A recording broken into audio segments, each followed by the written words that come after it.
Muling pagkabuhay, Jesus na po mahal. Sa ngala ng Ama, at ng Anak, at ng Espiritu Santo. Amen.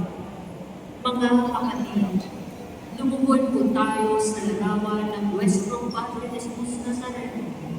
Sambahin natin siya na nakalulong sa kanang amang nabubuhay magpakailanman. Mga kapatid, pakinggan po ninyo ang sinasabi ng ating Panginoon. Ang pagtitiis ng hirap ay bahagi ng pagkatawag sa inyo ng Diyos.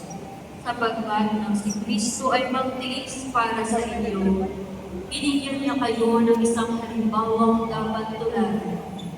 Hindi siya gumawa ng anumang kasalanan o nagsinungaling kailanman. Nang siya'y insultuhin, hindi siya gumanti. Nang siya'y patirapan, hindi siya nagbanta. Sa halip, ipinaubaya niya ang lahat sa Diyos na makatarungan kung pumaton. Sa kanyang pagkamatay sa krus, pinasadya ang bigat ng ating kasalanan upang tayo'y mamatay na sa kasalanan at mabuhay ayon sa kalooban ng Diyos. Kayo'y pinaglinga sa pamamagitan ng kanyang mga sugat, sapagkat kayo ay tulad ng mga tupang naliligaw, ngunit ngayon kayo'y nanubaling upang sumunod sa pastol at magpagligtas ng inyong mga kaluluwa.